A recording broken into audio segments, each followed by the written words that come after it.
الشيطان الرجيم بسم الله الرحمن الرحيم ولا حول ولا قوة إلا بالله العلي العظيم. ñi ngi leen di nuyu di leen ziar di leen jaajëfal bu baax a baax ñaan yàlla subhanahu wa taala yàlla may ñu fan wu gudd lool te nu ànd ak wér. muharram bi ñuy waaj a dugg it muy weeru tam xarit yàlla ñu yàlla dugal ci at bu bees bi may jullit yëpp ak lu jullit sax yàlla def ci àdduna bi jàmm ak salaam yàlla musal ñëpp aar ñëpp yiir ñëpp taxawu suñu réew mii di Sénégal sàmmal ñu suñuy kilifa diine ñi ngi leen nuyu ñoom ñëpp di leen ziar di leen ñaanal yàlla subhanahu wa taala yàlla na yàlla may leen fan wu gudd lool te nu ànd ak wér. di nuyu kujje gi dans son ensemble l'opposition sénégalaise l'opposition républicaine dans son ensemble di jaarale nuyoo bi nag suma kilifa muy son excellence le président Macky Sall donc di jaajëfal aussi toute l'alliance pour la république di nuyu di ziar aussi suñu camarades yi nga xam ne tey tooñ nañu leen yóbbu leen fële ku mel ni Mamadou Gueye ku mel ni Pape Malick Ndour ku mel ni Khadim Ballo Kaffrine ñu mel ni nangam Khadim Ba il n'est pas sax d'ailleurs notre camarade mais donc fi ñu ko teg noonu du place am et ceux qui l'ont fait savent que réellement ñu ngi tooñ donc ñu ngi leen di nuyu bu baax a baax di leen ziar di leen ñaanal yàlla subhanahu wa taala yàlla may leen jàmm ak salaam ak tawfeex di nuyu waa RTS tamit maa ngi leen nuyu di leen ziar syndicat yi muy SYNPICS ak SYNPAP defe naa ni suba am nañu ñoom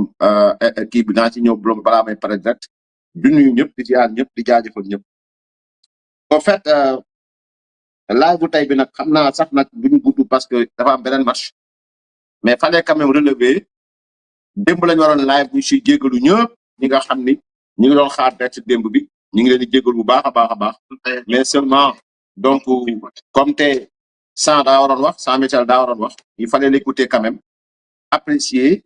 les propos et ensuite faire la synthèse pour apporter des clarifications par rapport à quelques zones d'ombre yi nga xam ni génn na foofu te ñu war ko mën a leeral. donc beneen bi mooy on devait aussi attendre la sortie de Ousmane Sonko sur les zones de la RFI ak li nga xam ne mooy France 24 donc ngir tamit déglu ko ñoom ñaar ñëpp ginnaaw bi ñu leen dégloo nag Sénégalais seen xam nañ ni bu dee Jean Michel la daf noo yeb maa ngi ciy ñëw léegi moom laay tàmbale bu dee Ousmane Sonko la it daf noo yeb kon ñoom ñaar ñëpp dañ noo yeb mais quand même loolu est-ce que sorti Ousmane Sonko ci li ñuy tàmbali ci génnam RFI ak France 24 war na bett kenn. voilà un gros gaillard boo xam ni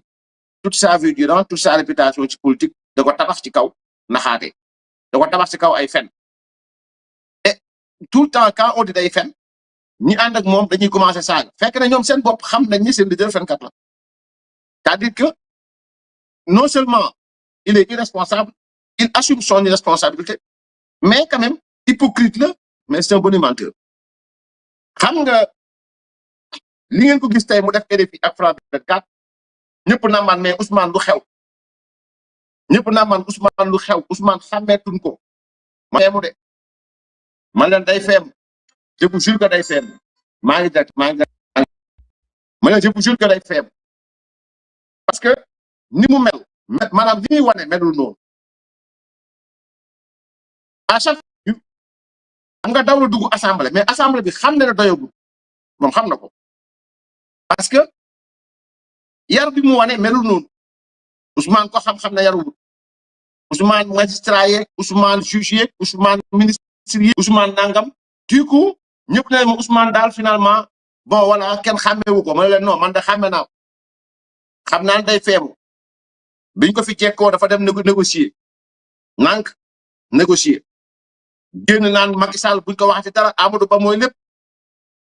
donc Ousmane moom moo génn tey jàng yéen dem France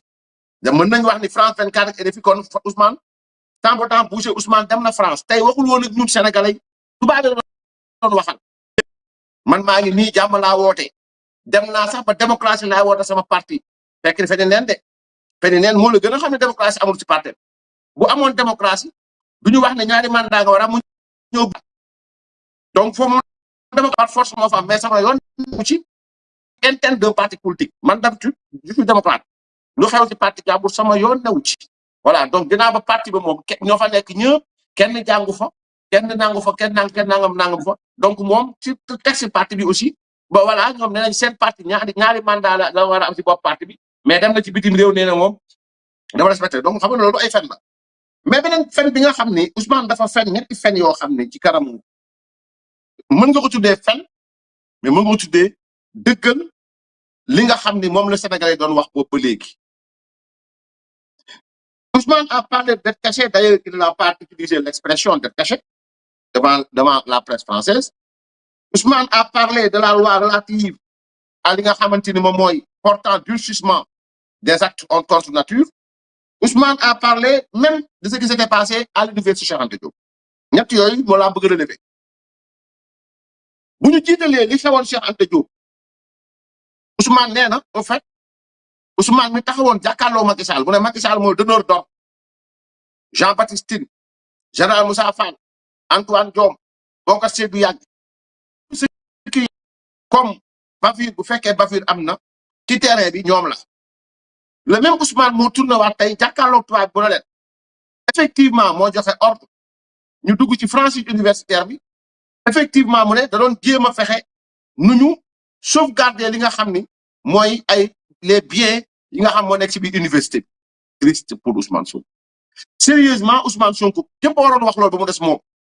moo tax ma tuddee ko stripteaseur de la République c'est-à-dire le stripteaseur il est de la nature des stripteaseurs d'être nu c'est-à-dire stripteaseur chaque fois bu yéegee ci kaw bant ba téye ko il est nu ou elle est nue donc le stripteaseur de la République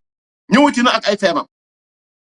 Ousmane mi taal université ak ay wëyu Cheikh Anta Diop bibliothèque tàkk fa maanaam léeg-léeg leen tàkk fa ngeen taal tribunaux yi taal nangam même Ousmane moom moo toog tey nee na moom loolu la doon jéem a sauvegarder benn ñaar bi mooy nee na moom tel ou tel agent li muy def moom loolu responsabilité kon moo tax ma ne en même temps il se dédie mais en même temps aussi il était en train de laver à grande eau son excellence président Macky Sall waaye ñeneen ñi nga xamante ni maa ngi ciy ñëw léegi mu duggee ci biirum dëkk bi donc il a lavé d'un coup à grande eau Antoine Diome général Moussa Fall Macky Sall Jean-Baptiste Tine sax d'une manière ou d'une autre parce que ñooñu ñëwuñu ci terrain yi tel ou tel agent ce qu'il faisait est-ce que loolu général Moussa Fall da koy contrôler tel ou tel agent li muy def est-ce que Antoine Diome est-ce que Bokar Seydou Yàgg est-ce que nangam le même Ousmane revient aujourd'hui nous dire que donc voilà moom tel ou tel agent li muy def yoonam new ci kon donc yéen Pastef war ngeen mën a xam ni li téye seen enquête yi ci martyrs yi mooy lam leen doon fen ci jamonoy opposition les donneurs d'ordre ay ba mu ñëwee toog xam na ni donc voilà du étant premier ministre wala étant ministre de l'intérieur Bamba Cissé wala étant nangam sangam du li agent def sur le terrain loolu intéressé wu ko moo tax ma ne étudiants yi la mort de votre camarade Abdoulaye Ba on mettra beaucoup de temps pour nu mu tudd sax pour mbir mi mën a leer donc loolu mooy par rapport ak li nga xam ne moom mooy mbirum alkaate yi ça c'est moins grave bi mu ñëwee nag ci mbirum borom ñaari tur yi yaa ngi Ousmane wax la ñun de ñun ba muy wax ak ñun dafa ne loi bi moo ko portel boppam mësu fee am gaa naan il a le courage gaa naan nangam sangam Sénégal yëpp naan nangam waa yàq jikko yi jóg naan non il a le courage parce que loi bu bees de indi loi bi amul fi woon moo ko indi c'est même Ousmane tey ba muy wax ak tubaab yi ñun waxul ak ñun de ça il faut ngeen xam ne Ousmane waxul woon ak ñun cette communication n'était pas destinée aux Sénégalais au fait ça c'est comme ça il est destiné à l'international à l'opinion internationale il voulait montrer à l'opinion internationale que voilà donc ce qui s'est passé ci Mordom il n'en est rien du tout moom vraiment moom yoonam newu ci parce que moom li agent tel def donc loolu l'opinion internationale devrait au moins ñu jëlee ci leçon comme quoi que diggante 2021 2023 lan la ñu mën a téye Macky Sall ci dara absolument rien du tout lan la ñu mën a téye ñeneen ministre dara absolument rien du tout bu ñëwee ci mbirum borom ñaari tur yi ñaareel Ousmane mi taxawoon Sénégal assemblée fii sol xaftaanam bu weex di fen bu solee bonnet bi taxawoon mi ngi fen Ousmane mi taxawoon noonu moo ne bi taxawoon naan loi bi maa ko gàttu nangam sangam Ousmane moo taxawaat ci tubaab bi mu ne leen loi boobu fi laa ko fekk moom tuumaal na xaat Senghor moom tëb na Wade tëb na Macky Sall tëb na nu mu tudd sax tëb na Macky Sall tëb na Abdou Diouf tëb na Abdoulaye Wade dem na moom projet traitement ci Senghor dem tuumal néew yi moom. nee na donc au fait loolu yàgg dafay am ñu teg ko ñu déglu. Pas de chasse aux homosexuels. Il y a une loi sénégalaise qui date de plus de 30 ans. Et vous semblez... Il n'y a pas de chasse aux homosexuels. Il y a une loi sénégalaise qui date de plus de 30 ans. Et vous semblez vouloir faire croire que c'est une loi nouvelle. Non. C'est les peines qui ont été corsées. La loi est là depuis l'époque du président Léopold Sédar Senghor, avec les mêmes incriminations de la pratique de l'homosexualité. Donc la loi, elle n'est pas venue avec nous. Elle est là. Ces arrestations, il y a eu des arrestations dans le passé, rappelez-vous. Dans le passé, il y a eu des arrestations et les arrestations ont démarré avant le vote du durcissement des peines pour l'homosexualité, rappelez-vous. Et c'est parti de deux choses. Le phénomène, la pratique de l'homosexualité associée à la transmission volontaire du VIH. La presse occidentale semble vouloir occulter ce deuxième aspect qui est extrêmement important, la transmission volontaire du VIH. Donc, le Sénégal est un pays souverain. Il n'a pas à se justifier des lois qu'il prend, ni devant l'Occident, ni devant personne. La France a pris des lois que le Comité des droits de l'homme des Nations Unies a considérées comme étant attentatoires aux droits humains, notamment sur le hijab, sur les mineurs. Vous ne nous avez pas entendu nous prononcer, ni notre presse. Nous attendons la même courtoisie, le même respect de la France et de l'Occident. Nous sommes dans un pays qui a ses croyances religieuses.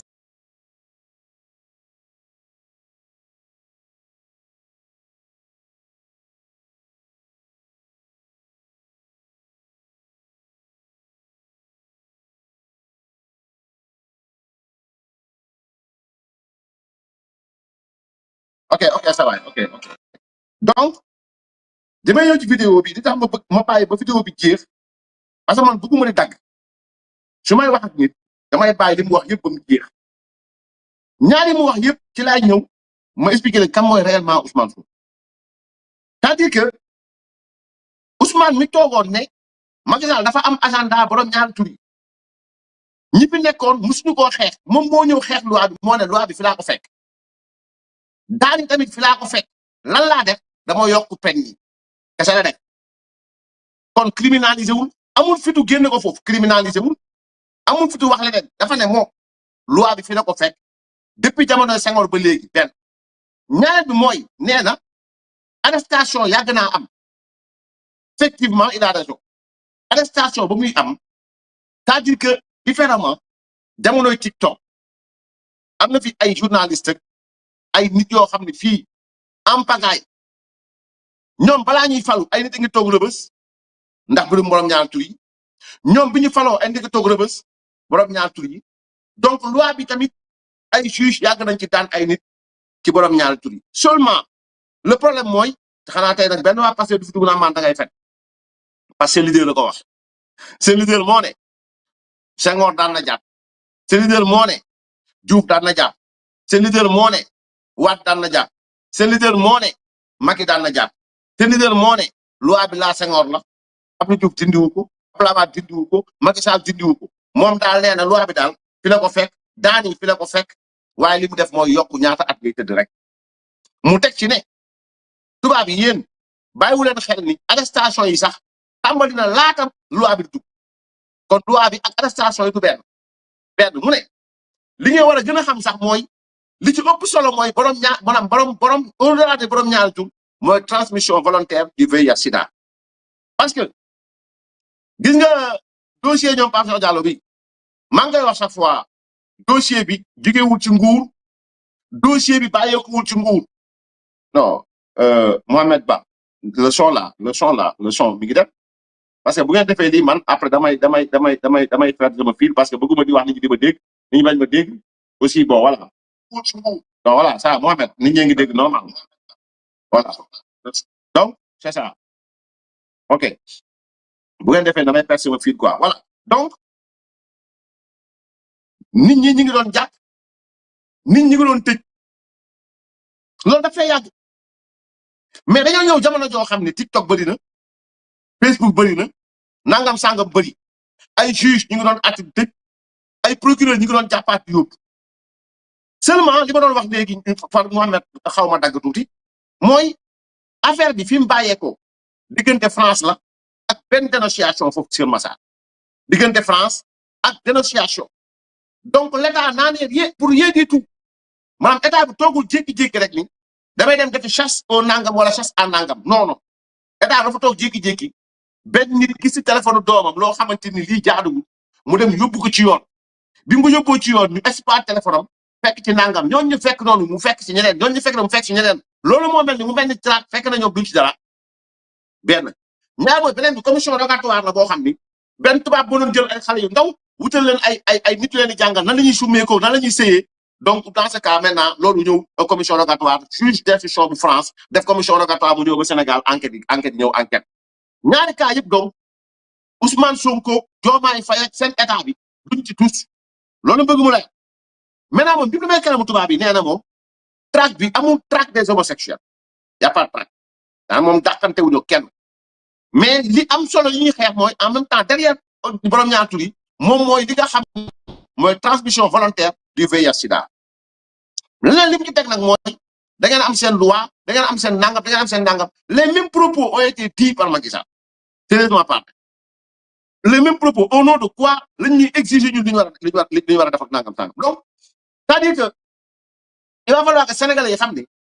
Ousmane moomu di wax ak tubaab yi li mu bëggoon dalal xel tubaab mooy moom traqué wu fi la fekk loi bi fi la ko fekk daan fi la ko fekk moom daal yokk pen la def te au-delà sax borom ñaar tur yi li presque tubaab bi war a xam mooy wàllante feebar bi moo ëpp sax que li ñuy xeex te borom ñaar tur yi donc ça il faut le comprendre sur cet aspect là donc loolu mooy ñaareel bi nga xam ni moom ci loolu la nekkoon ñetteel bi nga xam ne nag moom mooy daal di moom mooy daj dëpp mooy Ousmane nee na bi ñuy wax dette cachée Ousmane nee na moom du doon politique yow mi bokk Pastef yow bi nekk sénégalais ba nga dégg war nga xam Ousmane Sonko day fen c'est clair mais loolu sax garaaw maanaam nee na moom chef de parti la am na wax yoo xam ba mu koy wax da ko wax en sa qualité de chef de parti tegal ma image bi ngeen di gis au fait Ousmane Sonko la Al Aminou Lo Abdourahmane Sarr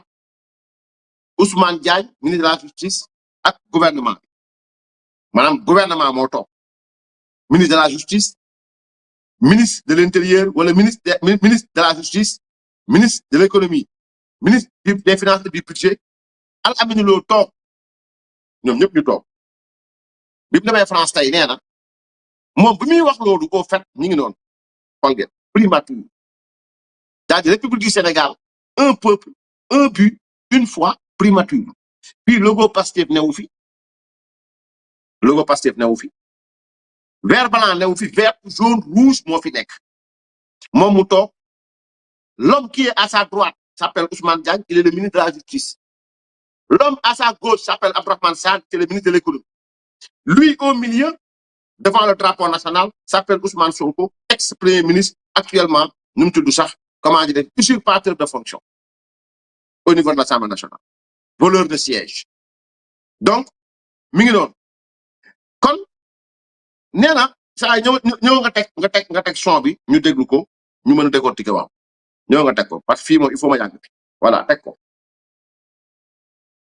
Vous utilisez le terme, je l'ai utilisé une ou deux fois. C'est toute une procédure. Je n'avais pas tous les leviers. Quand je parlais à certaines occasions, je parlais en tant que chef de parti politique qui donne son opinion. N'oubliez pas que j'étais simple Premier ministre. Les pouvoirs du Premier ministre sont extrêmement limités dans ce pays. Vous étiez en désaccord avec le président sur ce sujet? On n'en a jamais discuté. On a toujours été en phase sur la gestion de la dette jusqu'à notre dernière discussion où la question a été soulevée. C'est bon. Très bien. nee na tubaab yi bi ñu ko waxee ci mbirum bor bi nga xam ni wax ngeen ci ba Mamadou Moustapha Ba faat teewul ngeen arrêté mi ngi ci suuf na ci dëgg tey Ousmane Sonko moo ne ci fen na ci kaw gor maanaam gor bi Moustapha Ba doon dem bale nag àdduna noonu ngeen def pa Moustapha Ndiaye suba juumul ba mu dem ci mbirum Covid-19 gor mu dem bale nag àdduna tey le même Ousmane Sonko ose nous dire que moom ba muy wax ci mbirum en tant que homme politique wala chef de parti la wax les images xam na ni Ousmane Sonko waxul ci turu mais beneen mbir bi nga xamante ni moo tegu ci kaw fen bi mooy lan mooy wax na ci mbir moo xamante ni indil na Sénégal giraawaali ak musiba boo xam ni tey béykat bu béy mënul jaay étudiant bi bañ a fayee ko bourse ba bakkan rot ci nu mu tudd sax taxi yi Dakar naase père de famille bi bourse familiale ñu téye leen chantier réew mi taxaw économie réew mi taxaw pendant 2 ans Ousmane ñoon di doon politique da ko wax en tant que chef de parti et c'est ce qui est grave et c'est ce qui est dangereux mooy dans 2 ans durant Ousmane Sonko était dans une show politique en parlant d'El-Kachi. Mais est-ce que ñi ñuy seetaan di ñu déglu dem ba wala jàpp wax Ousmane Sonko du sérieux ci réew mi wax na fi doxaat fi waxaat fi defaat fi loo xam ni moo war a wan sénégalais bu nekk ni kii mosul sérieux dans sa vie moo tax bi ma déggee Yérim day sangaat Ousmane Sonko mu ne ko sa mission ndax na difficile parce que yaa ngi sang koo xam mënta set parce que mooy xëppaat boppam suuf Ousmane moom mu ngeen ko dugal ci tuuti jël njàmpeeg saabu bu la neex sax ngeen jël mbomb ko ba mu weex diw ko kaaru dégg lépp teg ko balaa ngeen ko wat ginnaaw Ousmane jëlaat suuf si xëppaat ci kaw parce que moom naturel noonu la mel mënta set donc Ousmane moom moo toog fii mu ne dañ ko doon possédé c'est-à-dire il faut nit ñi xam ni kii wax kan la c'est-à-dire moo toog ñëpp di ko déglu mu ne dañ ko sotti poson ñëpp jàpp Macky Sall comme criminel Macky Sall moo yónni ay nit pour ñu sotti Ousmane Sonko poson ñu jël waa BIP ak waa GIGN yi newoon foofu ay nit yu xeesan ñu ne France moo yónni ay nit ñu encagoulé wu ñëw pour sotti Ousmane Sonko à poson rappelez-vous bien pour wax leen décret mën a sos bu Pastef jour bi ñuy teg oto bi laa wax di ko génnee xam nga boobu chef BIP dafa xees nit ku xees la am na yeneen ñoo xam si biir dañoo xees mais rappelez-vous bien Pastef ñoo sosoon ne France moo yónnee ay nit Sénégal France dañu waxoon xaw ma Israël yónnee ay nit Sénégal ñu fekk Ousmane Sonko ci biir posone ko sotti ko poson mu génn wax ko fi dëkk bi ñëpp amatewu kooku moo toog tey France di wax loolu dama leen bëgg wax ay wax nu mu oyofee c'est-à-dire moo toog foofu France ne moom musul wax dette cachée maanaam loolu en tant que premier ministre parce que premier ministre amul doole Sénégal li gën a garaaw mu ne ba mu koy wax il n'avait pas tous les leviers maanaam la mu doon wax dara leeru ko ci c'est grave c'est-à-dire que un premier ministre ñaa na musul am fooru nee na musul foor premier ministre un simple premier ministre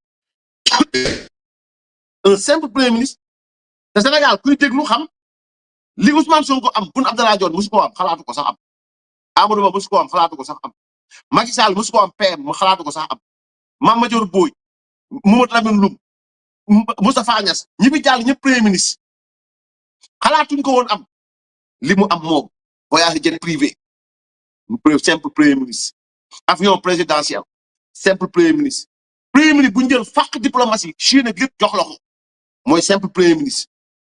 boo xam ne jël nañ marché yëpp jox la ko mooy simple premier ministre boo xamante ni ay presque 30 et quelques conseils nga am si biir primature cabinet ci biir primature moom simple premier ministre boo xam ne am nga fonds politique trimestriel de 1,7 milliard simple premier ministre ñu n'avait pas tous les leviers lam doon wax dara leeru ko ci kon da doon sos wala taxfu maa laysa laka bihi ilm loolu la yàlla wax wala taxfu maa laysa laka bihi ilm bu la mbir leerul bu ci wax Omar Pène waxoon na ko lu lëm lu ne bu ci dugg xaaral ba mu leer la nga doog cee loolu Omar Pène waxoon lu lëm lu ne bu ci dugg xaaral ba mu leer nga def ca la war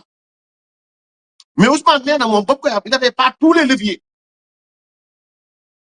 les leviers moo tax ma ne leen Ousmane mi nga xam ni moom ngeen xamoon démb ak bërki démb moo doon wax tey RFI mooy Ousmane démb ak Ousmane tey mosu ñoo ànd booloo pourquoi parce que Ousmane démb mosut nekk dans du sérieux ci ay fen la taxaw Ousmane tey nag mooy weddi ay fenu démb Ousmane Sonko et c'est triste mais c'est comme ça loolu la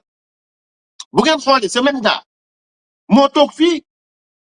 booy di génn di dee ay dem booy génn Habib Sy génn ñu dem ba sëñ Mountakha Mbacké ne dafa def grève de la faim gars yi jàpp Macky Sall ak Antoine Diome ak général Moussa Fall di saaga bu dégg bëccëg ay dem booy génn piical ay bët mel ni ko Apollo ne Ousmane ñu ma gis nangam sangam mel num Serigne Moustapha moo génn rek da doon tapale moo génn toog ba jàkkaarloog génn milliers d'individus et de jeunes moo leen maa ko tey dama doon tapale même Ousmane bi la de c'est-à-dire pour moom pour ngeen bay ku leen jaaxal même Ousmane bi la même Ousmane moom moo fi toog wax leen waxu 1000 milliards dem ba Assemblée nationale Tafsir Coy ne ko wax ñu 1000 milliards mu ne compte kat même Ousmane bi la de même Ousmane moo ne xam naa ne Macky Sall bi añe lépp ngi sama téléphone bi nii ñoom xamatuñ sax maanaam dañuy wax ba muy tuumal Mame Mbaye Niang ñu wala ci yoon nga ne internet laa ko lire même Ousmane bi la de même Ousmane bi la c'est-à-dire que ni même Ousmane moomu moo mën a tout mën a caay mën a dugg ci diwtiir sol lu weex génn ba pare weex tal ñu ne kii yow mën a dumal c'est le même Ousmane donc maintenant ci mbir mi nee na moom il n'avait pas tous les leviers maanaam moom ba mu koy wax waxu chef de parti la doon wax chef de parti nee na moom il n'avait pas tous les leviers xamul woon sax li mu doon wax comment se fait-il que nga dajale le directeur général de la BCEAO directeur BCEAO Al Amine Lo dafa war a rus sax Al Amine Lo mi toogoon di xuural baat moom it bi muy fen Al Amine Lo moo toogoon ci wet bi naan Sénégalais bu nekk temps nga war a fay c'était réfléchi c'était prémédité dans le but de nuire le régime du président Macky Sall c'est clair kon loolu dafa war a leer ci bopp Sénégalais donc Ousmane waxul woon ak ñun da doon feem il voulait montrer ginnaaw ba am na fi ñoo xam ne dañoo amoon pour mission sang ko ñooñu seen mission antuwul mu dem defal ko boppam donc pour wan tubaab bi ne leen carrément man donc maa ngi nii voilà donc ñu ne ko nag bu conseil constitutionnel dogalee mu ne donc dina ci tënku donc il était en train de faire une communication pour wan ne moom tegul benn acte boo xamante ni allant dans le sens de perturber le fonctionnement des institutions de ce pays or ce qu'il dit et ce qu'il fait comme yàlla ak yàlla diamétralement opposé donc kooku mooy Ousmane Sonko donc sotteem bi tey tamit mooy def 20 minutes sax suma juumu mais nu mu tudd sax day wala nit koo xam ne amul jom nit koo xamante ni rusul fen nit koo xam mais nag rien d'étonnant quand un gros gaillard a l'habitude d'être nu comme un verre entre le jacuzzi et les cabines de massage donc voilà donc bu ñëwee taxaw ci biti rien d'étonnant mu jël la République mettre à nu la République et c'est ça le problème moo tax bi Madiambal Diagne génne keroog lettre Juan Branco bi mu bind jagleel ko Ousmane Sonko di ko laaj ay renseignements ku xam Juan Branco xam mën na tontu ce n'est pas été vrai bu nekkul woon dëgg Juan génn bu yàgg weddi mais li Madiambal wax juge Cheikh Ndiaye ñu ngi dugg 7e jour kenn déggul Cheikh kenn gisul Cheikh ba léegi Cheikh weddiwul on les a pas entendu benn ñaar bi mooy c'est-à-dire que ni ñu mu tudd sax Juan Branco lii ko Madiambal bindal wan ko lettre ba léegi Juan tontuwul te Juan moom Ousmane Sonko yem du mën a baat Juan Branco nga xam ne Macron bu waxee mu tontu kee bu waxee mu tontu bu nit ñi bindee fii mu tontu ñu tegal la lettre boo xam ne yaa ko bind le premier ministre du Sénégal pour demander des infos kon ngeen war a comprendre lan moo taxoon Ousmane Sonko di lay boppam pour am accès si yenn renseignements yi maanaam moo tax Sénégal dañu doon jékki-jékki rek Ousmane Sonko xar Sénégal juróom-ñaari pàcc yàlla mëtiim xam na ko parce que li mu nekkoon yëpp daraa ci jubut dara et l'avenir nous dira li tekkaanaram bii li tax mu noppi nii li tax mu yaru nii xam na bu baax gis nga état laraw la yor état xañul ci kenn te yooyu nga doon def boo fi génnaatee sa morom moo fi nekk te Sénégalais yi jépp nañ ne ba pare parce que dem nañ ba gis ni fen rek ngay def fen rek voilà donc su ma paree ci Ousmane tey soriwuma ci moom waxuma ko dara nag wax dëgg yàlla ci Jean Michel laa ji jamono ji may wax je sais pas si Thierno Alassane Sall génn na ou pas nu mu tudd sax voilà donc xam nga lii moo taxoon ndeysaan je me rappelle très bien bii mu toogee di wax yi nga ñi xam état dëggantaan balaa may tëj ci Ousmane Sonko ñi xam état dëggantaan bu Ousmane Sonko di wax duñ sori Al Amine Lo boo fa newoon di wax parce que Al Amine Lo li la doon wut mais Ousmane Diagne mi tawoon ci wetam bañ ko bëggee forcer pour mu wax soriwul ci wax ji dana ne clairement justice yoon dina def liggéeyam yoon dina def liggéeyam lu ci mën a am yoon dina génn dëgg parce que ku xam état mënul toog Ousmane Sonko di wax yenn yi ngay ànd ak moom ci loolu doo ko def parce que après dina suruxal après dina suruxal et ñi xam état dëggantaan jour boobu xam nañu ne kii bon voilà donc maintenant ay phénomène det caché yàlla da Ousmane ba ko waxoon weddi na ko boppam tey nee na ba mu koy wax premier ministre moo doon wax mais nag homme politique moo doon wax borom parti moo doon wax du homme politique kon dëggal na ni élection législative bi doon waajal du wut lu mu tuumaal nguuru Macky Sall utiliser loolu kon loolu leer na ci bopp Sénégal bi ñuy wax nag de yéen waa Pastef seen njiitu fenkat bee ko wax pour mu clair voilà donc jamono ji may waxee ni nag je sais pas si Thierno Alassane Sall nu mu tudd sax voilà donc l'audition vient de terminer donc audition jeex na Thier xam naa bientôt war na génn saa bu fekkee ni ci les gens à repérage donc bu fekkee am nga leen à repérage bu fekkee Thier génn na mën nga ma dagg à tout temps si tu as les vidéos Thier dafa demoon tey section de recherche man maa ngi wax sànq naan kan Thier xamal fi nga yem ak gars yi bu leen jox lépp jox leen tuuti nga téye lu bari bu fekkee dëgg moo leen yitteel nañ def commission rogatoire état la ñu yor Espagne état la Sénégal état la 37 milliards de francs CFA ñoo réer Sénégal ne mentañ ne mes directeur général Azer bu ñëwee toog du ci wax day wiiri Ousmane Sonko du ci wax day wiiri José Angeles kenn gisu ko mentañ ne mes kon mennum Thier bi nga xam ne moom lañu war a jàppale sax nag ànd ak moom di ko jàppale ci loolu moom lañ buy jël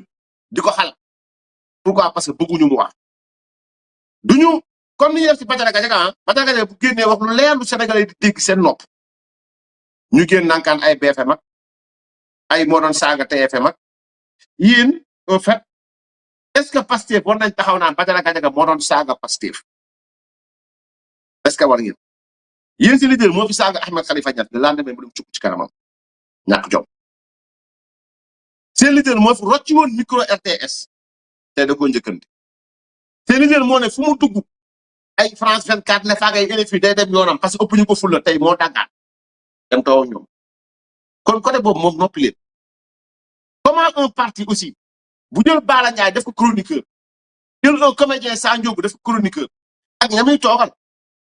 jël ay nit yoo xam ni xutu mbël yu tekkiwut lu bari teg leen def leen ay chroniqueur justice économie politique nangam sangam ñuy toog di wax am ay jigéen ñoo xam ni mobile di crime sax mënuñu koo wax xamuñu ko ngeen def leen ay chroniqueur yu mag a mag a mag a mag Badara di wax ngeen ne ko waroo wax parce que amoo beef je sais pas ndax yéen ay nit ngeen wala nekk leen ay nit ndax wax Abdou Nguer war wax parce que tailleur la quand même c'est-à-dire que man Pastef dem ba procureur sax di ko wax Abdou Nguer devant la barre loolu musiba la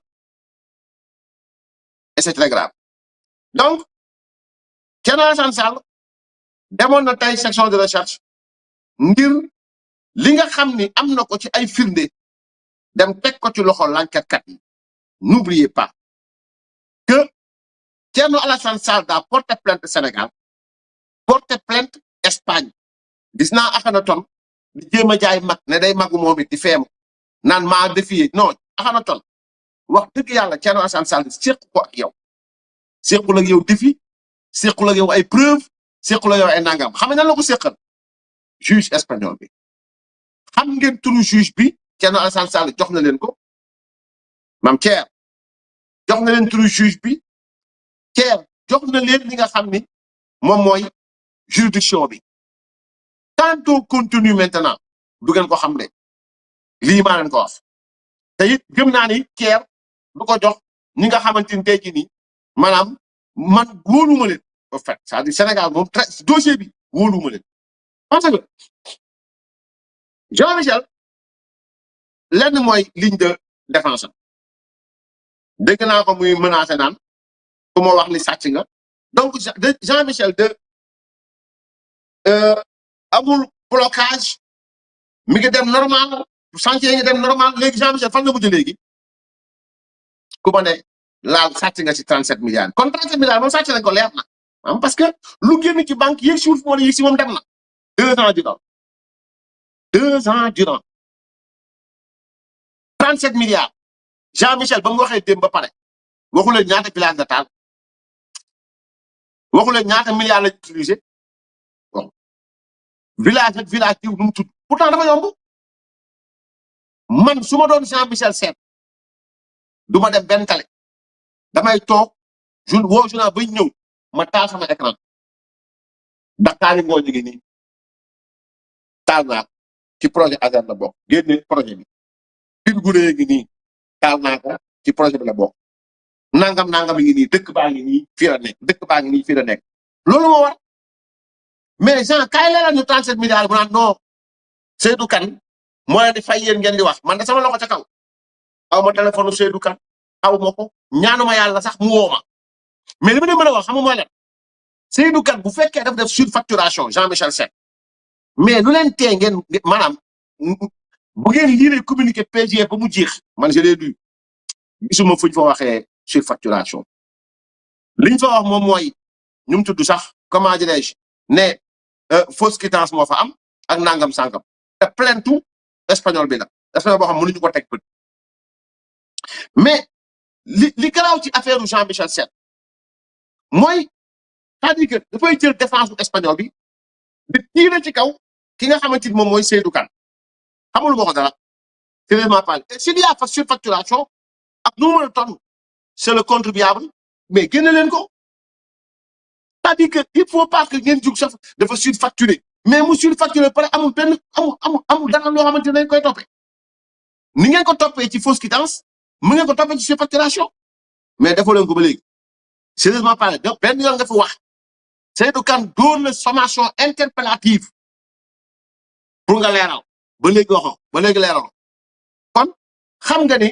instant yi da ngeen fay nekk toog fi ku tooñ ak ku ñàkk tooñ Seydou Kane bu ñëwoon teg li di ko def mooy jël ko ni ngeen def Samuel Sarr ñëpp ngeen jël sànni ci kaso bi parce que noonu ngeen def vous êtes très fort en ça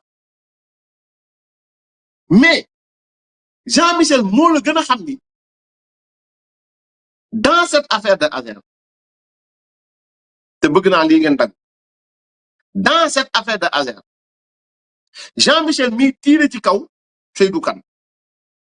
Jean-Michel xam na ni Kenya AEPO EPC Kenya dañoo résilier seen contrat ndax yu mel nii Côte d'Ivoire dañoo am problème ak ivoirien yi ci yu mel nii ci yooyu laa bëgg ñëw pour sénégalais yi mën a xam parce que dafa am lu am Sénégal loo xam ni dañoo ñëw bëgg raxas espagnol bi waa dëkkam ci boppam bi Thier defee plainte am juge bi jot plainte bi Espagne première instance comme tribunal d'instance bu Espagne jot affaire bi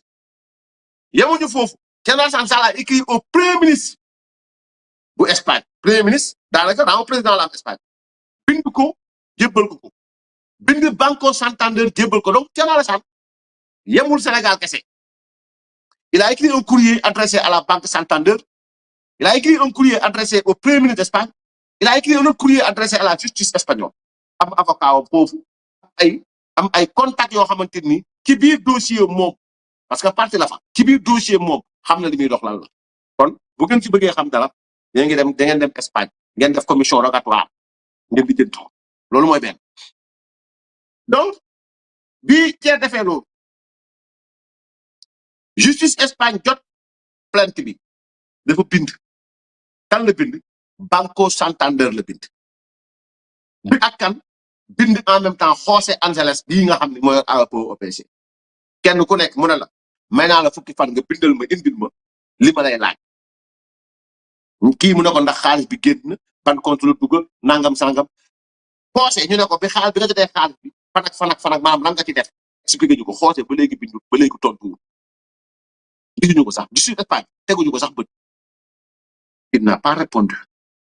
Banque Santander répond justice espagnole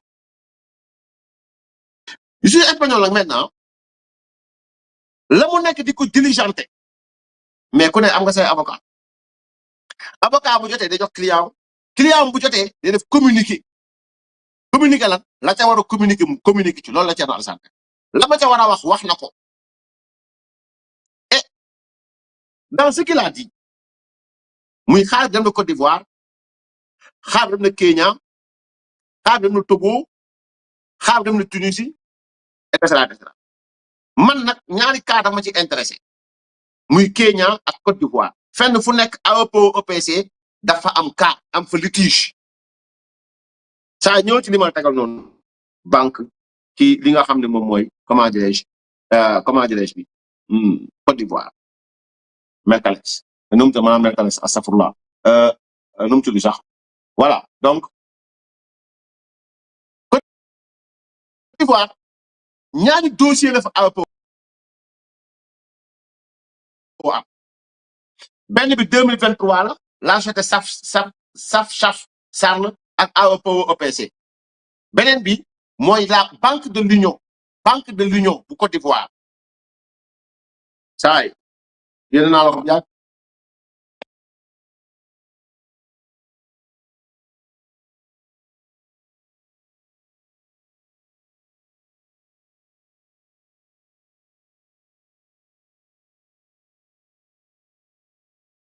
voilà merci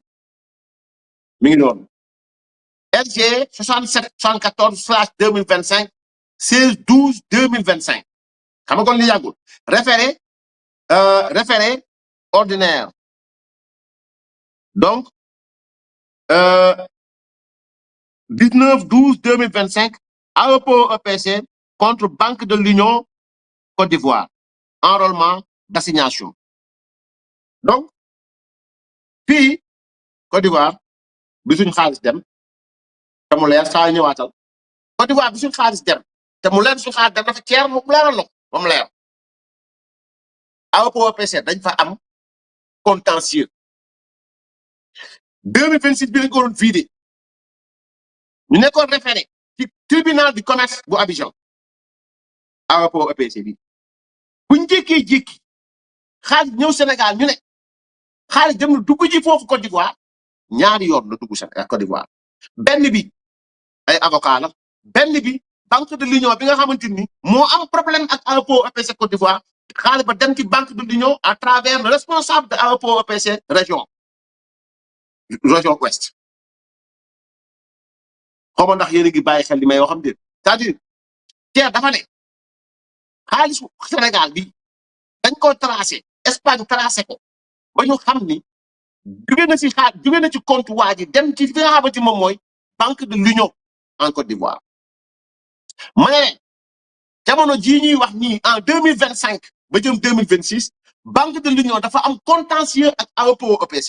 génne ko nga tegaat ko ñu gis ko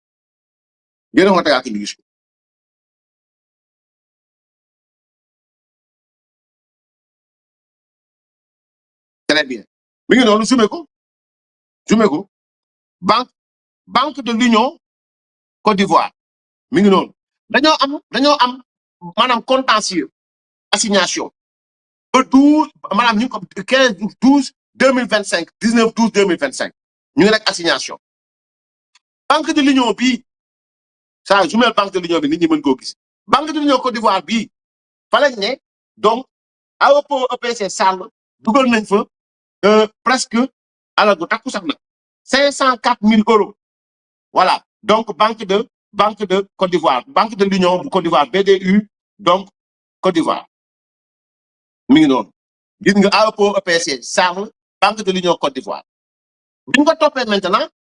voilà mi ngi noonu beneen bi mooy ñu xool gis ni nu mu tudd sax ki moom Dakar Energy Project Soarn responsable AEPO EPC wax naa ko fi barki démb yor zone ouest bi mais ci biir la même chose ci Côte d'Ivoire dafa am benn cabinet d'avocat bu ñu woowee SCPA Sorobako et associé Côte d'Ivoire donc xaalis dem na ci compte ay avocat SCPA ci selon les informations recueillies bi nga xam ne mooy ay avocat Côte d'Ivoire dem ci banque de l'union bi nga xam dafa nekk en litige ou bien dafa nekk problème xawma ku tooñ ak AEPO EPC loolu est-ce que permettre ñun ñu am vraiment suspicion légitime laajte ndax suñu xaalis servirul ci régler problème bi am Côte d'Ivoire loolu dafa war a leer parce que mënoo am problème ak benn banque yaag banque bi ngeen dem ci kanamu tribunal de commerce ñu assigné la ñu jékki-jékki xaalis génn Sénégal diggante 2024 2025 ñu ñëw ñu ne xaalisu Sénégal dem na ci compte banque bi am problème ak AEPO EPC mais demal na en même temps ci compte ñaari avocat yi avocat lan lañu avocat ñan lañu sur quelle base est-ce que Jean-Michel Sène mën nañu wax ni ci biir dossier AEPO EPC bi Sénégal bi est-ce que banque yooyu noonu wala est-ce que avocat yooyu noonu am nañ ci leneen xam-xam DG de la information venant d'Espagne. acca bismillah indi ko génn ko très bien ñu may leen tuuti kenn Alassane Sall mu ngi doon a génn section de recherche nañ ko may tuuti ñu déglu ko après ñu ñëwaat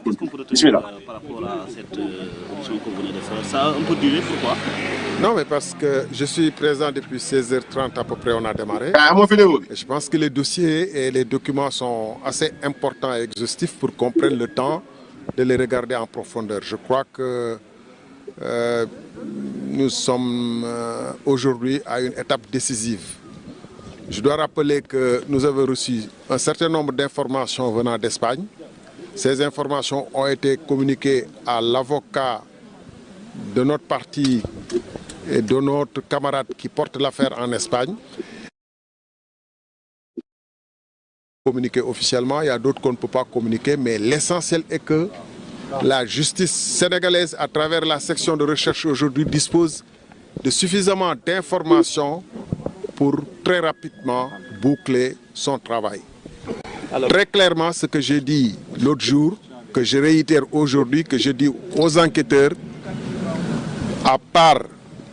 7 milliards à peu près qui étaient destinés pour l'essentiel à payer les primes de la SONAC, pratiquement rien n'est arrivé au Sénégal. L'argent a été dispersé aux 4 vents à travers le monde. Ça, c'est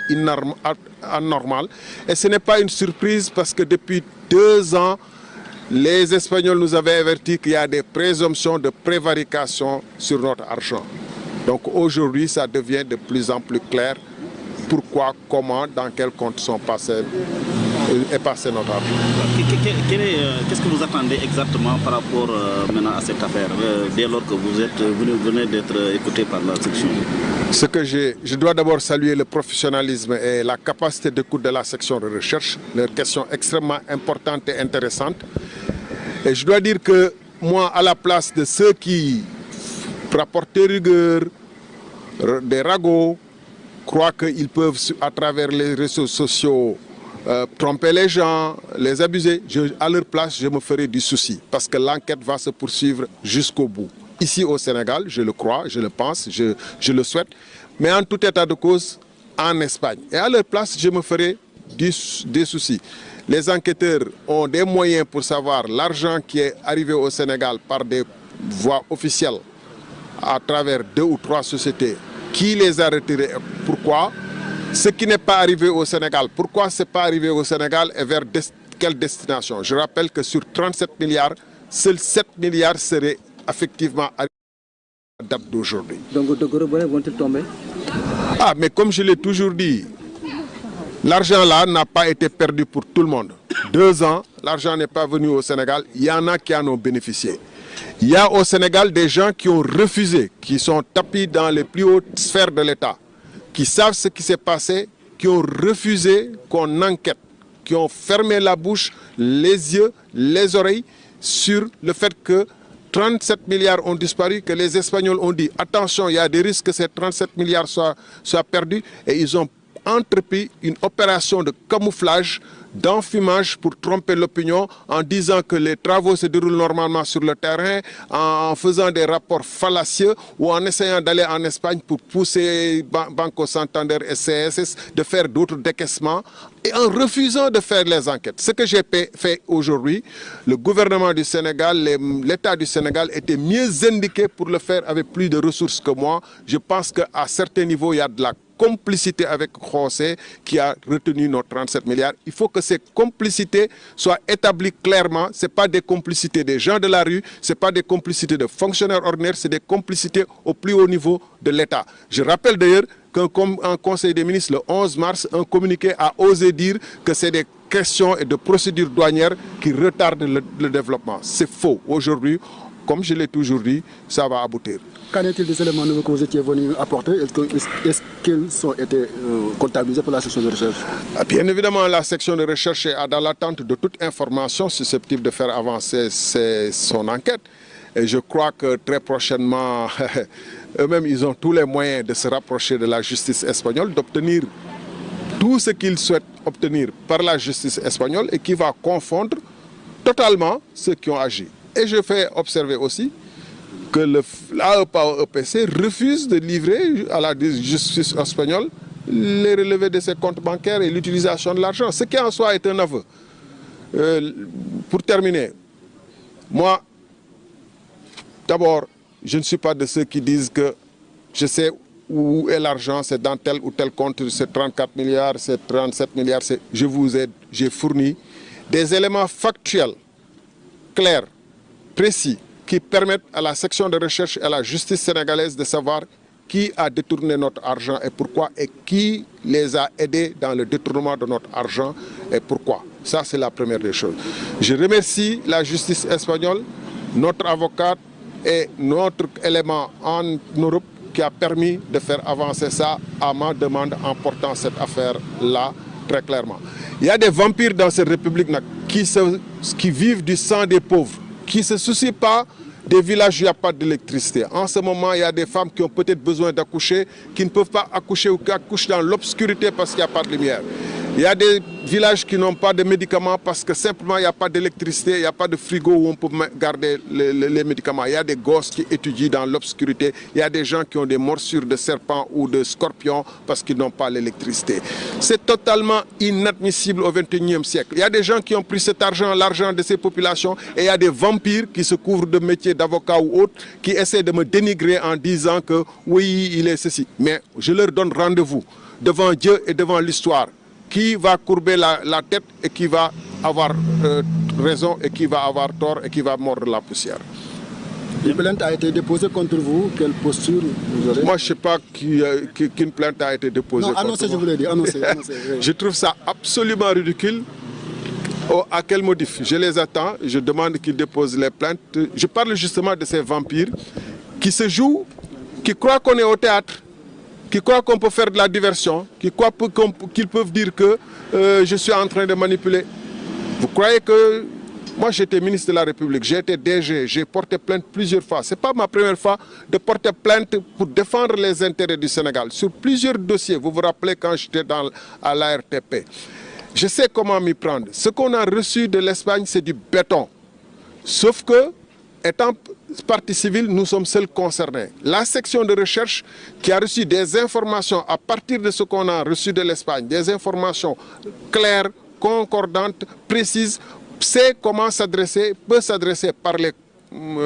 coopérations judiciaires avec l'Espagne. Si ce n'est déjà fait, et je m'étonnerais qu'il ne l'ait pas fait parce qu'ils ont plus de moyens que moi, pour pouvoir obtenir toutes les informations qu'ils peuvent savoir. Voyez mon cher ami, 37 milliards ont disparu, AEPAO n'a pas électrifié plus de 33 villages. AEPAO n'a pas répondu à la demande de la justice espagnole. Il y a des vampires qui, au lieu de porter plainte contre AEPAO, au lieu de demander au Sénégal pourquoi vous ne vous intéressez pas où est passé l'argent, vont porter plainte contre ceux qui veulent aider et lutter pour le Sénégal. C'est ce que j'appelle les vampires. Des gens qui veulent, avec les 37 milliards, prendre une partie comme honoraire pour pouvoir justifier vivre dans des salons cossus, être à l'abri, avoir 2 ou 3 appartements en France ou à Casablanca ailleurs. Et je connais des noms des gens qui ont participé dans cette mascarade. Mais comme je ne peux pas le dire publiquement, je n'ai pas à le dire publiquement, mais leurs noms sortiront. On verra que c'est des gens qui sont habitués à vivre de l'argent du pauvre, comme des sanctions de l'argent des Sénégalais. Il faut que ça s'arrête. On ne devrait même pas parler de 37 milliards qui ont disparu sous le regard du président Diomaye, sous le regard du Premier ministre, sous le regard de leurs 130 députés à l'Assemblée nationale, sous le regard... D'abord, ça n'aurait jamais dû disparaître. Mais dès que ça a disparu et que l'Espagne les a prévenus en disant 30 septembre 2024 que vos 37 milliards risquent d'être détournés, il y a des soupçons de prévarication, je pense qu'ils auraient dû prendre les mesures. Ils n'ont rien fait et ceux qui essaient de me calomnier, ils font partie des vampires qui veulent empêcher les paysans qui sont dans le monde rural, les pauvres qui sont dans le monde rural de n'avoir pas l'électricité pour qu'eux, ils aient 2 ou 3 voitures, qu'ils aient des montres à des dizaines de millions pour qu'ils puissent avoir des appartements à Paris, en France ou à Fan Résidence ou aux Allemands. Le DG de l'ASER pourrait être l'un des responsables de cette affaire? De toute façon, le temps est devant nous et on sera les responsables de tout un chacun d'entre nous. Mais j'ai regardé l'opération de communication qu'il a faite hier. Mes chers amis les journalistes, vraiment faites du journalisme quoi. On est dans un moment sérieux. Posez des questions. Quand quelqu'un vous dit j'ai renégocié un contrat et dans le même temps il vous dit ce que sont devenus, donc il assume la responsabilité à partir de ce moment de ce qu'on va faire de l'argent sur la base des nouvelles clauses contractuelles qu'il a faites. Quand quelqu'un vous dit, quand vous savez que quelqu'un depuis 2 ans, on lui a dit l'argent risque de disparaître. Vous devez lui demander pourquoi il n'a rien entrepris. Vous devez lui demander, vous, et vous avez couvert suffisamment ses sorties. Je parle des télés qui étaient avec lui, du site web, des télés qui étaient avec lui. Vous deviez lui demander pourquoi il a passé son temps depuis 2 ans à faire le tour du Sénégal et à nous dire qu'il est en train d'électrifier et que le projet se passe normalement. Mais vous ne faites rien de cela et vous faites la communication, vous êtes assis avec lui, vous ne voulez pas lui poser les questions. Et quand des gens comme nous arrivent, vous essayez de nous calomnier et de poser des questions, mais pourquoi vous n'allez pas débattre avec lui, pourquoi vous ne faites pas ça? Ce n'est pas du journalisme. Merci. pour leeral tey gis nañ ko duggoon nga section de recherche indi ay mbir yu bees jëm ci dossier 37 milliards bi ñu dëppee ASER d'abord yàgg nga ci biir honorable ak lan nga indi lu bees jëm ci mbir moomu. waaw li tax ñu yàgg fii dañu ñëw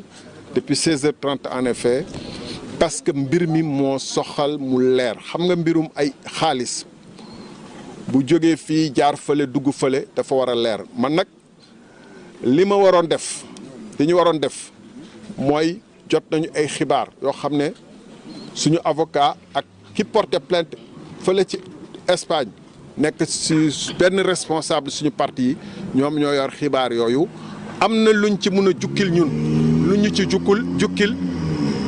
am na lu ma ci jébbal keroog ci àjjuma ji sénégalais yëpp ñu dégg ko am na lu bari lu ma ci baaxee section de recherche waaye am na fu ma mën a yem ngir bañ a yàq procédure bu tàmbale Espagne bi parce que tamit lu nekk ak fu mu war a yem waaye ñoom section de recherche xam nañu ni li ñu yor lu wóor la donte ni ñoom ñoo war a dem gën a jege Espagne pour jot li ëpp li ñu yor ñun benn ñaar xam nañu ni que 37 milliards yi jóge seen Espagne ñu dugaloon ko ci compte AE Power xam nañu ni presque tous dugg ci Sénégal li ci dugg Sénégal pour fay prime Sonac la te loolu jaaduwul waruñu woon fay xaalis prime Sonac ci xaalis boobu buñ ko ci fayee détournement lañu xam nañu ni xaalis bi tasaare nañ ko ci àddina bi mu jaar fu bëri te waru foon jaar léegi nag la ca des ci ñoom la ñoom ñoo war a sol seen dàll def seen tànk tubéy dem Espagne dajeeg juge bi xool tamit AE Power EPC naka lay fexe ba joxe complément d'information parce que moo ni dafa lànk du joxe information fu xaalis bi jaar lan la ko ci def loolu rek déjà li ñuy wax ci tubaab aveu la donc li ñu waroon def li ñu mënoon def yëpp def nañ ko ñun jàpp nañu ni léegi état du Sénégal moo mën a jéggi fu ñu dem waaye état du Sénégal fii ci Sénégal képp ku am xel xam na ni bu 37 milliards ñu réeree depuis 2 ans ñi koy wax ñi nga xam ne ñoom ñoo ñu war a taxawu ñu dénk leen suñu lépp ñu jiite réew mi jiite secteur énergie waroon fexe chantier yi démarré ci terrain bi ñu koy gis boobu ba léegi ñu wut ay lay di naan benn chantier baa ngi dem ñaar Cour suprême moo ak ARCOP ñoo ñu tardeel ñett tey ñu ngi wax ay étude d'impact environnemental musuñu jàkkaarloog xoose ne ko foo ñu dugal suñu xaalis xanaa di def mbiru xoose ak diggante benn sénégalais loo xam ne même bu dee 1 milliard la woon ana 36 milliards yooyu fu mu jaar ak lu tax duggul ci terrain bi ñu koy wutal ay lay di ne dañuy def ay phase pilote tey fu ñu toll 37 milliards 2 ans après lu tolloog fanweeri dëkk lañ ci électrifié loolu scandale la scandale mënu ko gën a rëy parce que dafa am suñuy mbokk ay sénégalais yoo xam ne seen doom bokk nañ ci ñu doon ñaxtu ñu amaana ñu ci dee ci émeute yi ñu ngi ci biir àll bi jiit yi nekk fa ak jiit yi nekk fa ak jaan yi guddi du ñu xam fu ñu teg seen tànk seen xale yi amuñu fu ñu jàng bu ñu feebaree bu ñu waree opérer kenn ci poste de santé yi mënul nekk parce que amul courant ku fa matu di jur tamit ci lëndëm ngay jure mais loolu scandale la képp kuy wax ci mbir mi surtout ñu may tuddee vampire turu wolof bi bu mu gën a jege nag mooy dëmm mais loolu bëgguma ko wax mais vampire yi nga xam ne dañuy dundee ñaq ak deretu doomu aadama yi bëgg layal ñi nga xam ne ñoo réer ak suñu xaalis 37 milliards yi fàtte sénégalais yi di ma ci bëgg a boole di ma ne non di fo def mbir mi ab foo noo yorut yor na man li ma yor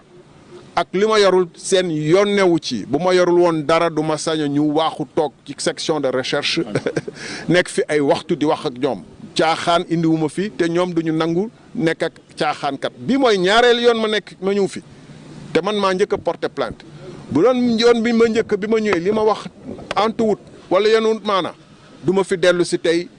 ñu may convoqué ñoom pour ma ñëw wax si loolu dafa war a leer bi ci des moom mooy au cœur de l'État ci biir Sénégal am na ñu jàppale xoose bu ñu defoon énergie bu ñu def pour wax ni dafa am problème entre sénégalais ak espagnol bi 900 millions ci biir 37 milliards yoo xam ne jógewul si 37 milliards yi nga bañ a leeral 37 milliards yi bu ñu defoon énergie boobu ba depuis bañ leen waxee ni Banque Santander waxee ni 37 milliards yi mun na réer dafa mel ni ñu ngi koy détourné bu ñu defoon la ca war def enquête yi parce que ñoo ma ëpp quand même kattan ëpp ma moyen ëpp ma ay pexe bu ñu defoon li ñu war a def xaalis bi leer na xam nañ ñun ñëpp fan la dugg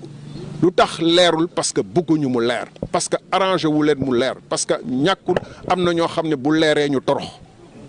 loolu mooy dëgg. est-ce que ñooñu directeur général Jean-Michel Sène ci la bokk wala. enquête bi dina ko wane yàggatut waaye dama bëgg rek juste pour profiter yàgg nañ ñu ne caaxaan yi ay demal débat ak moom maa ngi ñaan débat bi am un jour devant le tribunal wala un jour ñu am débat bi devant l'Assemblée nationale débat bi du caaxaan lay doon fait contre fait këyit contre këyit lay nekk te dinañ xam ñan ñooy sëgg ak ñoo dul sëgg man du ma wax ni xam naa compte bu am 34 milliards beneen compte bu am 36 milliards bu élection yi weesoo dinaa leen ko wax wala extra damay teg lu leer ci table bi man maa porté woon plainte bu dee sama plainte bi di woon ay caaxaan du fi ñëw bi may daanelee mooy damay ñaan suñu bokk journalistes yi man je me suis souvent plié à l'exercice ñu may poser ay questions di ma gësam di wax di ma laaj lu ne mais li ma gis démb ñetti chaîne télé rajo télé ak chaîne kii YouTube def ko internet def ko loolu du journalisme dañu waxante dëgg du journalisme nit ki mënuñu teew sa kanam mu ànd ak yàgg wër réew mi di ne village yi ñu ngi koy électrifier ba tudd ci ay villages yoo xam ne maire bi moo génn ne benn courant newul ci suñu village boobu poto lampe sax ñëw fi laajoo ko loolu mu wër di ne AOPAO mu ngi def liggéey bi depuis 1 an di wër ñu koy tuddee Lamp Fall ci cëppaandaw gi moom ci boppam mu reconnaître que moins de 40 villages la ñu inauguré te laaju leen ko lan moo waral loolu ñu ne avertir nañ ko depuis 2 ans 30 septembre 2024 ni xaalis mu ngi réer te boo moytul waa ji def ko nar a sàcc soupçon de prévarication Cour suprême wax ci laaju leen ko lu tax porté woo plainte waa ji lu tax demoo jëli defoo ko mise en demeure et cetera et cetera et cetera bu Thierno Sall ñëwee nag ñu boole ko ak ay yenn chroniqueurs yoo xam ne dañ fay nekk di sos ak di lay ak di mettre en doute lépp comme avocat bu soqee ko boo xam ne bu xarañoon rek lions yi teel a génn si di wax lu ko neex man dama jàpp ni am na ñoo xam ne dañu bëgg a dundee toujours rongoñ doomu aadama yi rongoñu sénégalais yi ñoom kaay yu mel nii rek la ñu yàkkamti am pour dóor ci ay commission am ci xaalis def ci liggéey bu salte loolu nag sénégalais yi dañ ko war a ràññee mu dàkk man dama mës a taxaw xeexal Sénégal nekkuma fi ci ay caaxaan te du ma tontu ay caaxaankat te du ma comme ni ma ko waxee du ma leen wax ni xaalis bi dafa ne mes te newul mes xaalis bi dafa ne mes laaj leen nag lu tax gouvernement Sénégal ba léegi ñu ne ci nemm. Merci beaucoup, Président.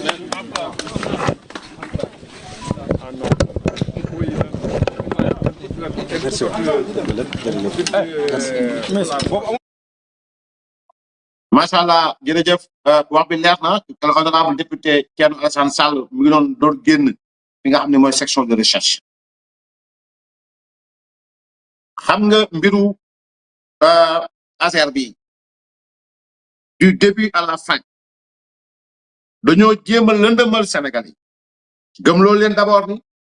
xaalis bi ci nguuru Macky Sall fenn la xaalis bi Cheikh Diba ci ministère am la xaalis bi jël xaalis bi yegg si boobu fekk na déjà Macky Sall dem na yoonam tàlloo bi si Akhenaton bëgg dugal bëgg indi leneen Akhenaton dama dañ lay défier un brin de preuve doo ko génne ci li nga wax da ngay fen rek ak sos je te le jure mais de A à Z c'est-à-dire dañoo jéem a lëndëmal Sénégalais yi parce que dañuy jël ASER wax naa leen ko chaque jour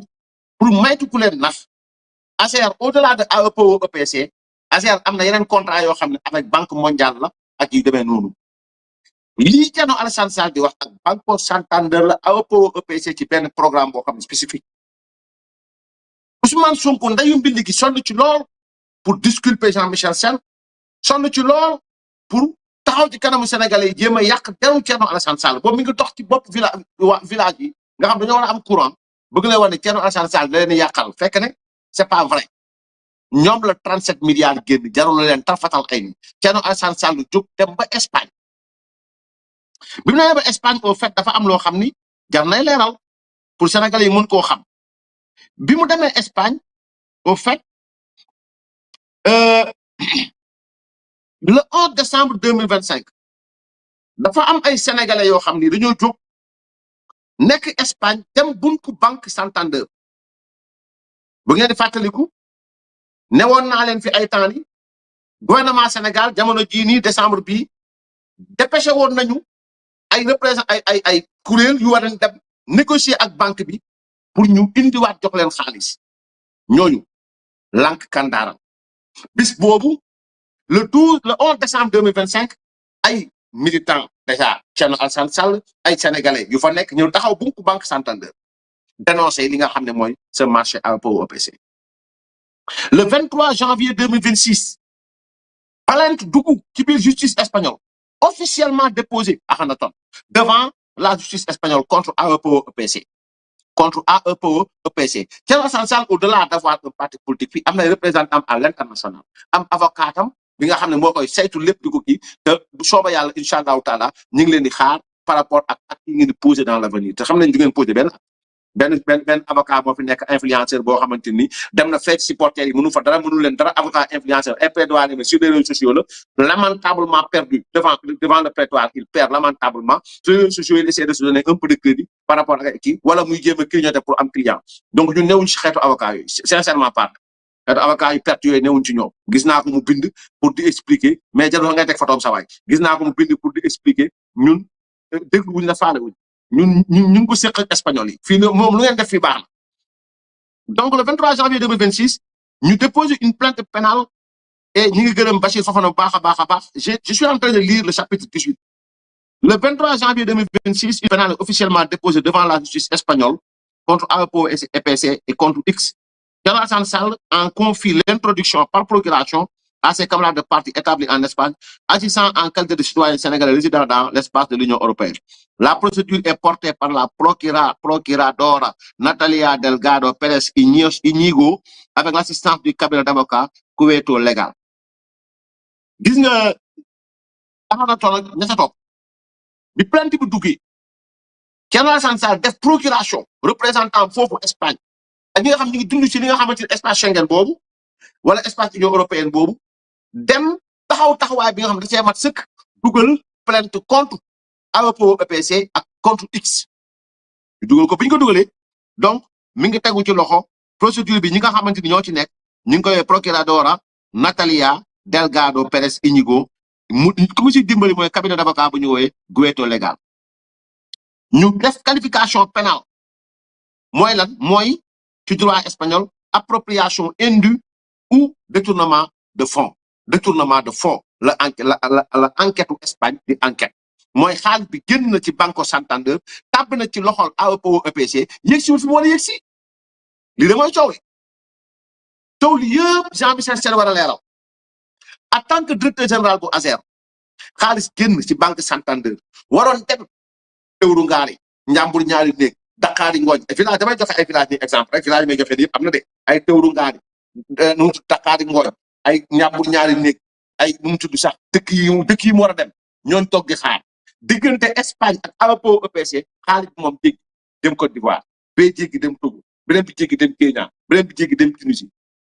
yéen ñi waroon am lumière amu leen lumière Ousmane Sonko yooyu loolu wax démb déggu leen ko saa ñëw ci Ousmane Sonko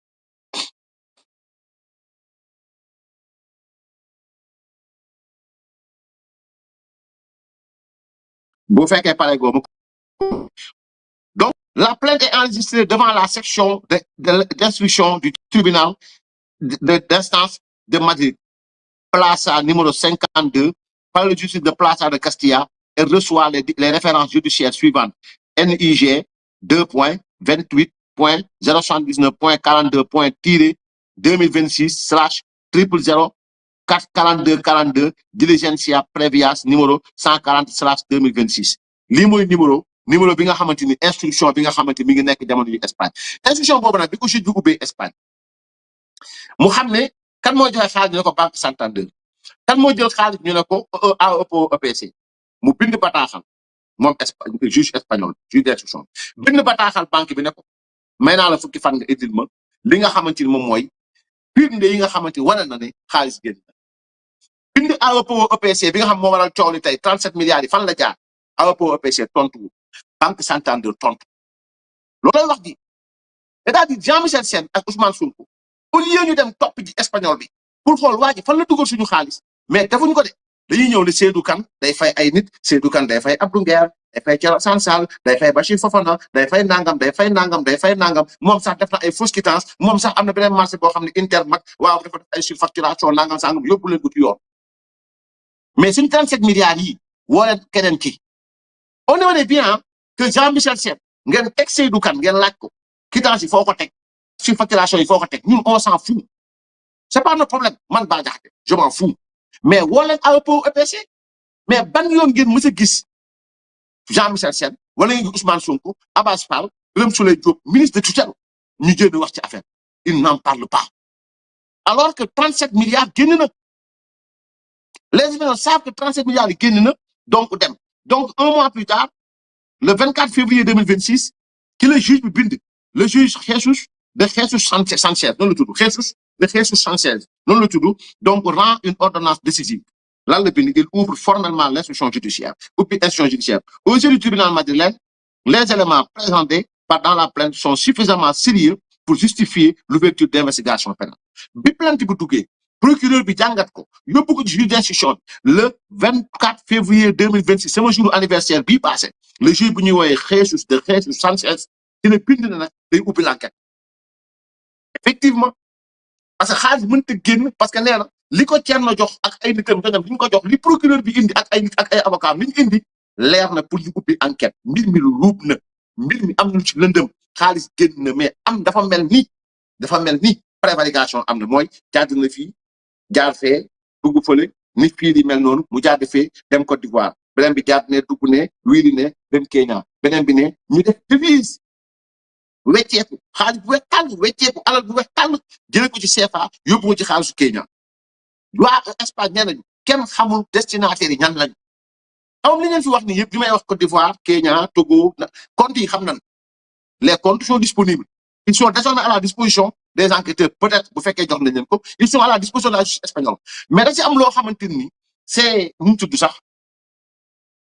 c'est conversion devise non documentée le 17/7/2024 ci la ñu jël xaalis wecceek ko jëlee ko ci ñu mu tudd sax jëlee ko ci CFA yóbbu ko ci kii donc 8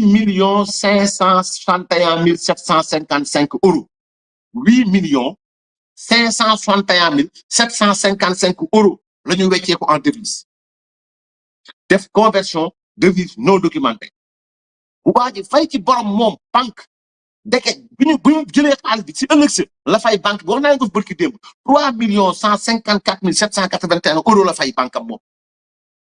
ban banque la Caixa banque jour plus 1 décaissement lii Jean-Michel Sène xam nga ko lii moo ëpp 1 milliard lii moo ëpp ay fausse quittance bu dee Seydou Kane moo ko def jàppale ko tëj ci kaso mais suñ 37 milliards yi leeral leen ko mais ils n'en parlent pas buñ ci wax ku ci wax ñu ne non waroon ci wax parce que Thierno Alassane Sall j'ai vu tout à l'heure sama classe maa ngi lay jaar bu baax a baax Kaplan moom baalal leen ma ko ne sama classe la quoi c'est grave Thierno Alassane Sall lu mu meloo wala nangam sangam man ça ne m'intéresse pas d'ailleurs pour votre information man ak Thierno bokkuñu parti lu ñu mës a bokk parti mais on partage la vérité te yow mii ni ma la xamee tu dois partager cette vérité te da nga war a bokk si ñi nga xam dañu war a taxaw Jean-Michel Sène Ousmane Sonko keneen ku mën a doon ñu taxaw ne leen saa yi neexu ba neexul nag mais Thierno li muy def nii loolu député la ça c'est le rôle d'un député li Thierno def nii dafa war a leer kon nañ ko leeral rek voilà nañ ko leeral mu leer donc bi juge bi defee le 24 février 2026 institution dafa la justice espagnole a agi or la justice sénégalaise attendait xam nga ne gàcce la ñu dem ba ñuy woo Thierno Nankaan ban information ba yi nga am commission rogatoire di dàqanteeg Madiambal Diagne di dàqanteeg ay Doro Gueye yi mun leen dàqanteeg li jënd suñu 37 milliards yi loolu yomb commission rogatoire ngay def dem Espagne dem Banco Santander prenez les informations dem leen juste d'institution Espagne prenez les informations topp leen compte bancaire yi ngeen xool kan ak kan ñoo jël xaalis ak biñ ko jëlee fan la dem les noms sont là et disponibles mais li ma mën a wax mooy sànq maa ngi wax ni xaalis bi dem na banque de l'Union bu Côte d'Ivoire or gënal naa leen fi mën a leen AEPO EPC dafa am contentieux devant le tribunal du commerce ak banque de l'Union xaalis dem na si banque de l'Union xaalis aussi dem na ci ay avocats yoo xam ne c'est des Ivoiriens wax naa leen fii cabinet bu ñu tudd mais gis nga lu mel nii AEPO EPC dafa am le même problème au Kenya da ba mu fa demee ki yoroon comme place Jean-Michel Sène dafa résilier le contrat indi ma affaire du ko résilier tout bonnement indi ma affaire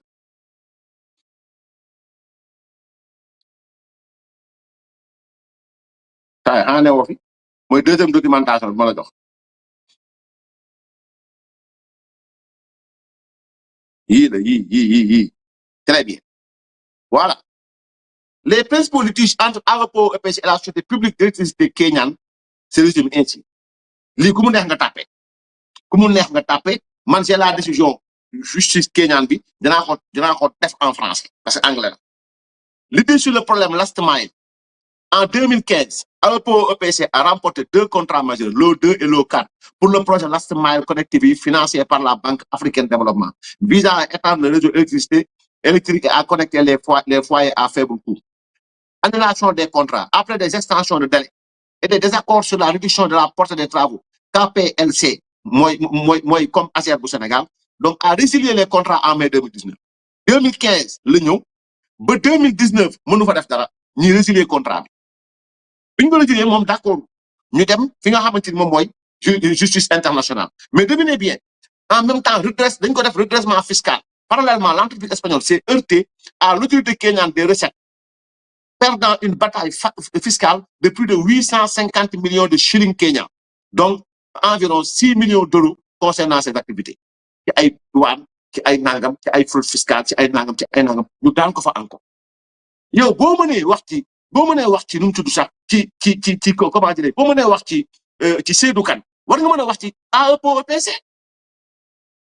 ñaar en Côte d'Ivoire même en 2023 am na fa encore beneen litige ci wàllu yoon tribunal commercial puis au Kenya arrêté nañ convention contrat sur les mêmes faits yu mel nii yu demee nii donc ce qui veut dire que tout simplement xaalis dem na Kenya bii mu am problème foofu ñu defal ko redressement fiscal xaalis dem na fa xaalis dem na Côte d'Ivoire ba nga xam dafa am problème ak banque de l'Union xaalis dem na fa xaalis dem na ci nga xam moom mooy ay cabinet d'avocat xaalis dem na fa à quelle fin c'est-à-dire à quelle fin te xaalis bi ñu wecceeku mu jëm mu ci nu mu tudd sax ci kiiwu Espagne donc nu mu tudd sax mi ngi toll xaalis bi nga xam ne ci wàllu ci xaalisu Kenya donc ci def ko devise wecceeku ko noonu non vraiment dafa bari trop donc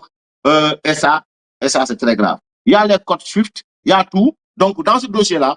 il y a tous les comptes bancaires il y a tous les codes SWIFT yi nga xamante ni fa la xaalis jaar il y a tous les noms de banque ak ñi nga xamante ni mooy tur yi nga xamante ni donc maintenant mi ngi noonu donc boo xoolee j'ai vu dans la documentation Peter Sibondo je pense bien que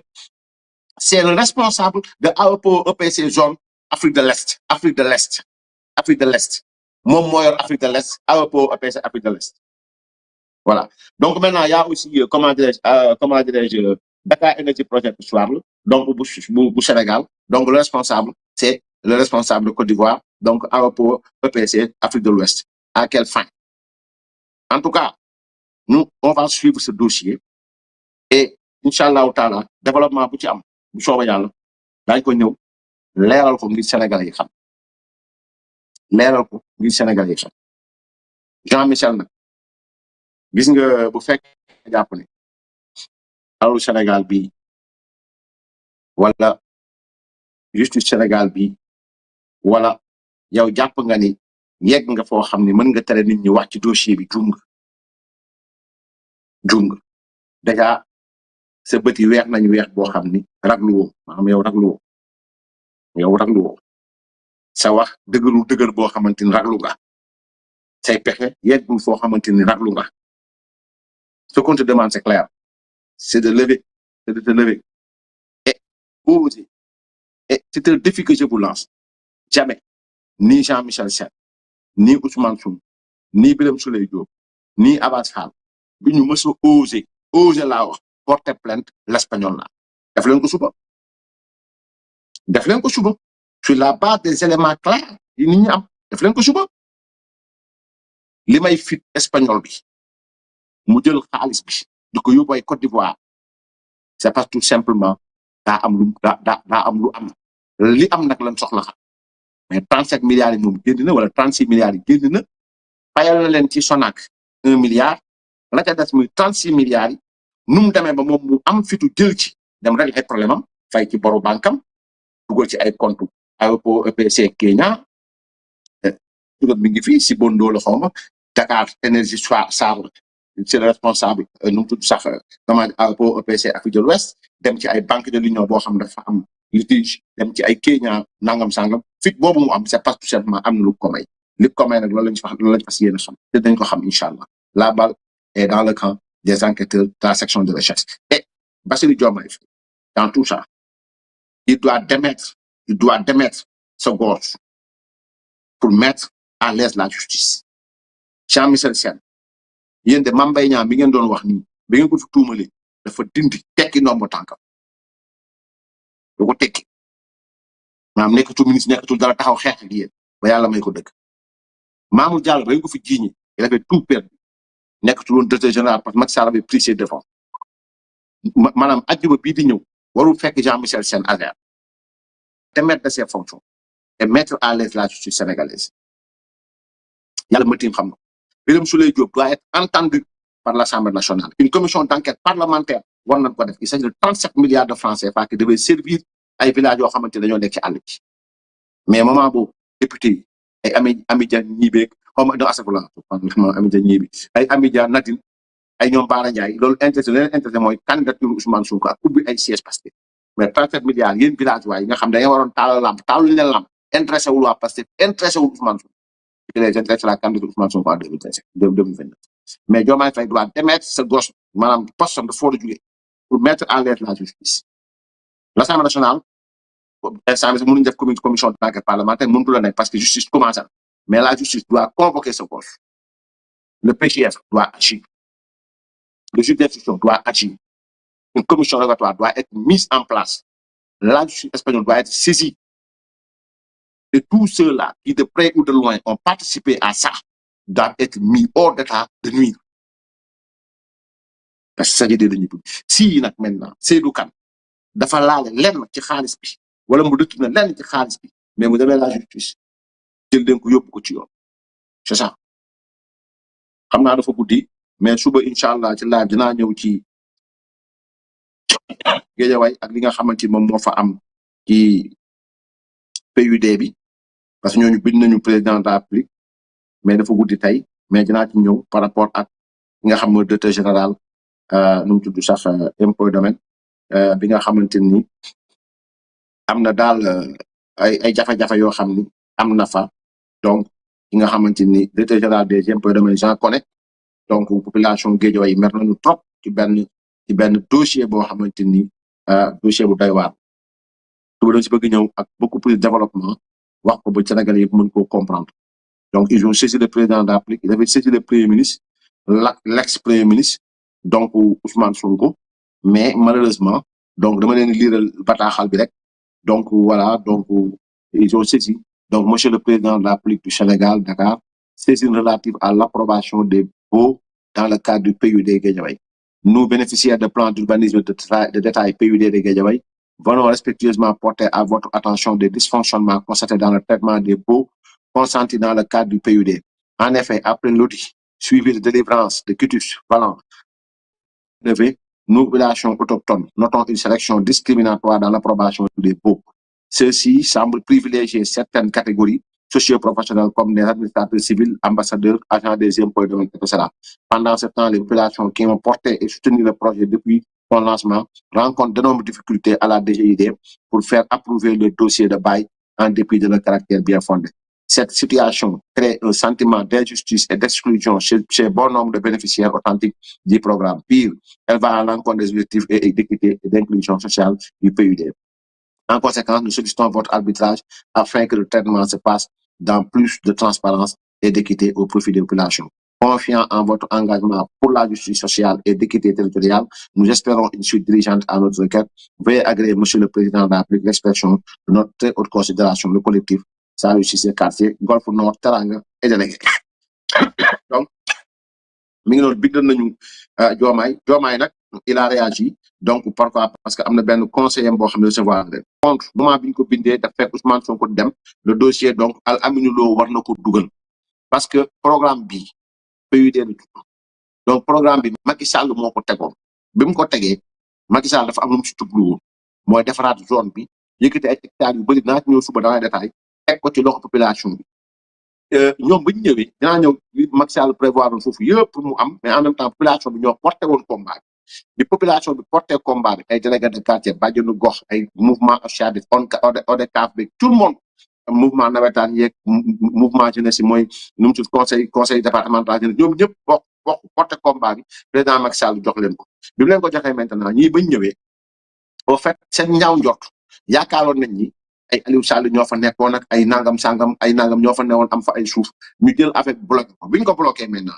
donc def seen enquête bi bëgg a dee ñu jékki-jékki population bi jékki-jékki yëg na ni am na ay quitus de mainlevée quitus yoo xamante ni ça vaut ay mainlevée yi mooy donc